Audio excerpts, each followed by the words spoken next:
क्या अमेरिका अब ईरान के पैसों से अपने किसानों को अमीर बनाना चाहता है?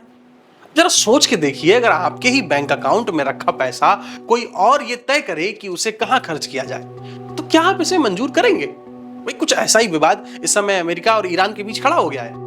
अमेरिकी राष्ट्रपति डोनाल्ड ट्रंप ने यह दावा कर दिया है कि अमेरिकी प्रतिबंधों के कारण बरसों से फ्रीज किए गए ईरान के अरबों डॉलर के फंड का इस्तेमाल अब अमेरिकी गेहूं, मक्का, सोयाबीन खरीदने में किया जाएगा। ट्रंप का यह भी कहना है कि इससे दो फायदे होंगे। एक तरफ अमेरिकी किसानों को बड़ा बाजार मिलेगा और दूसरी तरफ ईरान के लोगों तक जरूरी खाद्य सामग्री पहुंचेगी। व्हाइट हाउस के अनुसार यह पैसा सीधे ईरान को नहीं दिया जाएगा।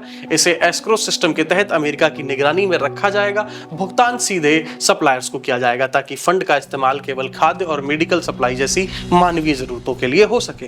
लेकिन कहानी का दूसरा पक्ष बिल्कुल अलग है। ईरान ने इस प्रस्ताव को साफ तौर पर खारिज कर दिया है। ईरान का कहना है कि यह पैसा उसका अपना है और वो खुद तय करेगा कि इसे कहां और कैसे खर्च करना है। तेहरान का यह दावा है कि किसी भी खरीद का फैसला कीमत और गुणवत्ता के आधार पर होगा, न कि वॉशिंगटन की शर्तों पर।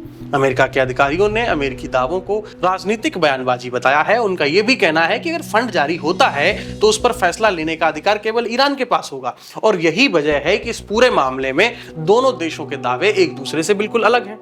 अमेरिका कह रहा है कि फंड नियंत्रित तरीके से केवल अमेरिकी खाद्य और मेडिकल सामान खरीदने में इस्तेमाल होगा, जबकि ईरान का कहना है कि वो किसी भी देश से अपनी जरूरत के अनुसार खरीदारी करेगा और किसी बाहरी शर्त को स्वीकार नहीं करेगा। और अगर ये योजना लागू होती है तो इससे अमेरिकी कृषि निर्यात को अरबों डॉलर का नया बाजार मिल सकता है। लेकिन यदि ईरान अपनी बात पर कायम रहता है तो ये विवाद आगे की बातचीत में एक बड़ी बाधा भी बन सकता है। अब सबसे बड़ा सवाल यही है कि क्या ये वास्तव में मानवीय सहायता है या फिर प्रतिबंधों के बीच आर्थिक और राजनीतिक दबाव बनाने की एक नई रणनीति। आप इस मामले में कैसे सोचते हैं? आपकी क्या राय है? अपनी राय हमें कमेंट करके जरूर बताइए।